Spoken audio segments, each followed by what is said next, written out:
I was recently at Gamescom and got the opportunity to play Batman Arkham Shadow early. Batman Arkham Shadow has seen a bit of a mixed reaction since its launch, as it's a VR game, and I want to acknowledge that first. Many were hoping for a new third-person entry to the Arkham series, and this isn't that, but it is still quite good.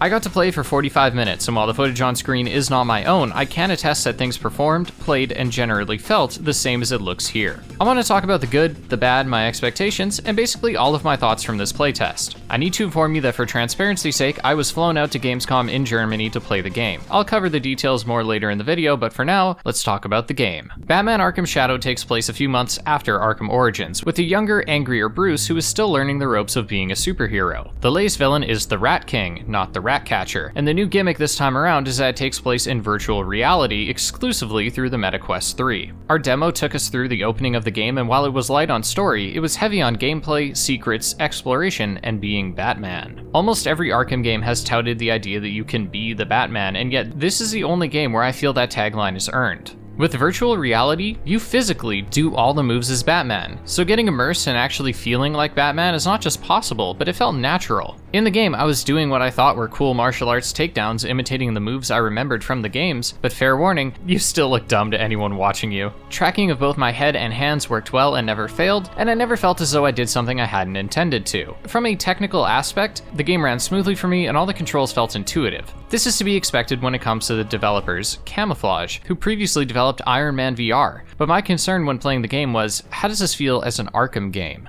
I'm not super familiar with VR, but I consider myself wholly familiar with the Arkhamverse. If there's one thing I know from playing those games, it's that when the series briefly deviates from third-person action, it never quite nails the feeling of being an authentic Arkham game. Founder of Camouflage, Ryan Payton, made it clear that this game is meant to be an authentic Arkham experience, and took inspiration most notably from Asylum in crafting the game, focusing on combat, stealth, puzzles, and exploration. From what I saw, this vision was fulfilled at a surface level and at its deepest, most obscure levels too. Everything from the combat to the dialogue is handled with the utmost care that other games like Arkham Origins Blackgate weren't capable of doing. I'll be making references to Blackgate a few times in this video, and it's purely because the game had the same objective. Take an Arkham game and put it on a different system, and in Blackgate's case, in 2 dimensions. I was initially skeptical of Batman Arkham Shadow specifically because of Blackgate's shortcomings. So let's look at the combat to start. How in God's name do you replicate or even come close to emulating the free flow combat in VR? Hell, in most games, the game looks more like a pinball machine than crime fighting. This, according to Ryan Payton, was one of the first major challenges they came across, and their solution was to allow you to simply lunge at an enemy by swinging towards them.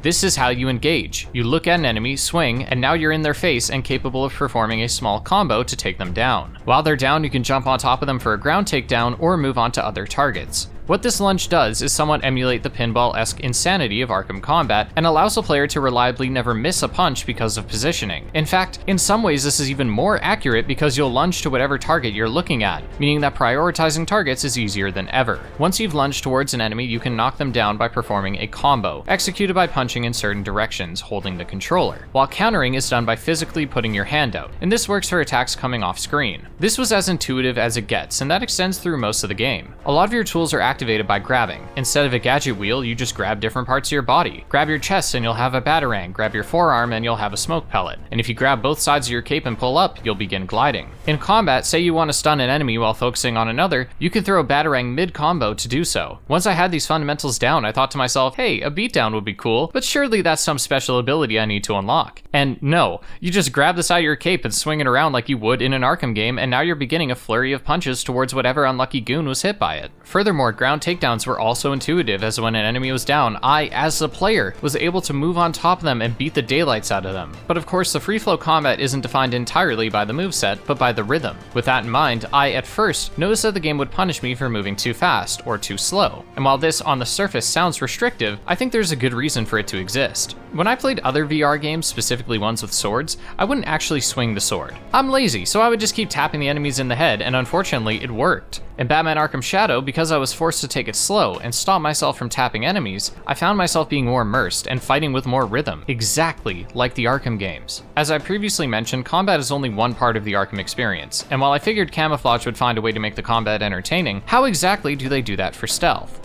Well, the answer is something I'm sure you'll be happy to hear, and that is that Arkham Stealth is here in its entirety and is just as fun as the other Arkham games. Stealth is just as you remember. Enter a room with perches, vents, and grates, and take down the surrounding thugs. Detective mode makes a return and is activated by tapping the side of your helmet. Again, intuitive as hell. And while I figured that moving around so much in stealth, especially once spotted, would be difficult, it was extremely easy to pick up, especially considering that the first room they threw us into was no laughing matter. You take down enemies by grabbing them and thrashing them around, which made sense, and if you're caught, you can drop a smoke pellet to get away. When in virtual reality, getting spotted filled me with so much fear that I found it funny how much I was fumbling smoke pellets and scrambling between perches to get the goons off my tail. You may not see said scrambling in the footage on screen, and you may as well be grateful for that, because if I could record my own footage, then half of it would be me breaking bottles and poking NPCs in the face. Swooping down from a gargoyle onto an unsuspecting enemy, choking him out while his friend is barely around the corner, is as addicting here as it was in the other Arkham games, and we have been specifically told that there are more gadgets in the game that will play a role in gameplay. We only got to use the grapnel gun, batarang, and smoke pellet, but as we've seen in the trailers, there's the explosive gel and shock gloves making a return, which I'm excited to see. I feel like a bit of a broken record, but generally with everything in the game, I was feeling right at home in the sense that I would see a challenge and approach it the same way I would in any other Arkham game, with the added novelty that I myself am doing those actions. I'm the one throwing the batarang, I'm the one pushing the buttons, I'm the one pulling the grate off the wall, and I'm the one who was delivering broken jaw after a mild concussion. Finally, I want to talk about the exploration and detective work. We didn't get too much detective work in this demo, but holy hell was there a lot of secrets we could find. Sometimes it was located behind a grate, maybe a room off to the side, or maybe it was an Easter egg. One that I actually missed was a payphone that we could pick up and dial different numbers on, resulting in certain audio on the other end. I think these small details are really that invisible glue that holds together this authentic Arkham experience, which is something I've talked about a lot but haven't really defined. That's because you can't define it. It's not just one thing, it's a result of the major gameplay facets and the small details. It's not an Arkham game without free flow combat, but it's also not an Arkham game without the thug screaming, "It's the freaking Bat!" whenever your shadow is cast upon them. It's as much about solving a problem with your fists as it is about solving a problem by consulting the tool belt. I believe that this is not a Batman VR game, this is an Arkham VR game. And I believe that because every time I thought to myself, hey, I want to do this like I did in the Arkham games, I was able to. There was no point during my time playing where I didn't feel as though I was in the Arkham universe, because everything from hanging from a gargoyle to hearing Roger Craig Smith as Batman was consistent. I'm not a VR YouTuber, so I haven't looked at this game in comparison to other VR adventures. There are other VR YouTubers that also played the game, and they will surely have thoughts in that regard. But from the standpoint of a diehard Arkham fan, I mean,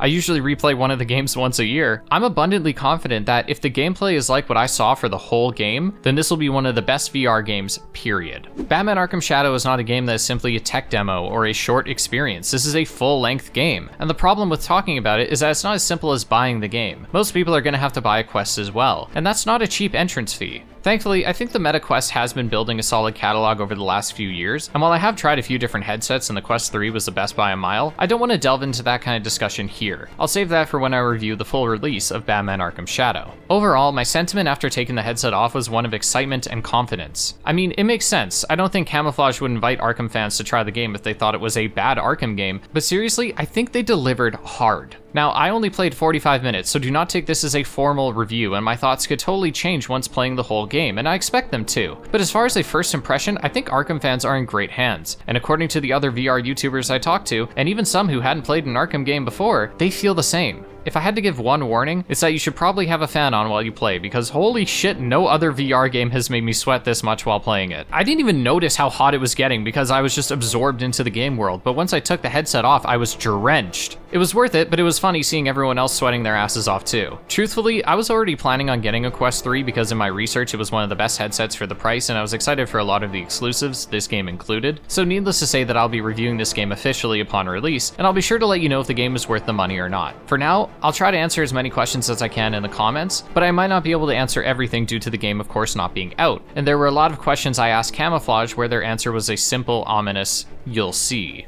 I want to end off this video by talking more about bias and the experience of going to Germany to play this game. I'm already biased because I love the Arkham games ever since I played Asylum as a kid, but I also cannot fail to mention that I was treated like royalty at Gamescom. I was flown out, flight, hotel, food, everything paid for, and I was able to play the game, go to the convention, meet other YouTubers, voice actors, talk to the developers of Batman Arkham Shadow, and do so much more. I was told on multiple occasions, both in person and in contract, that I am under no obligation to talk about the game, nor do I have to censor my thoughts. But I've never left Canada before, I've never been to a convention before, and so this wasn't as simple as them covering the cost of the trip. This trip to Germany was one I'm going to remember for the rest of my life. And while I have a responsibility to provide an accurate first impression and eventually review for you guys, and I'm fully intending on doing so, I think it would be disingenuous to pretend like I didn't care about how amazing the trip was and how grateful I am to the team at Meta and Camouflage. I also want to explain this because I want to give a massive thank you to those of you that have supported the channel, watched the videos, and been so kind to me over the years. Ryan Payton specifically asked that me and other Arkham YouTubers come to try the game, and the only reason I was on his radar at all was because you guys watched my videos, shared them, gave feedback so they could be better, and I do not take that for granted. I say it a lot that you guys have changed my life, and I feel at times that sentiment loses meaning because I repeat it too often, but it's true. Thank you for everything, and thank you for watching. If you're new here, feel free to subscribe to hear me talk about games going into way too much detail, and if you want to support the channel and have your name next to these cool cats, then you can do so on Patreon. You can follow my Twitter for more updates about videos, and I'll see you all next time. I love you guys, and take care.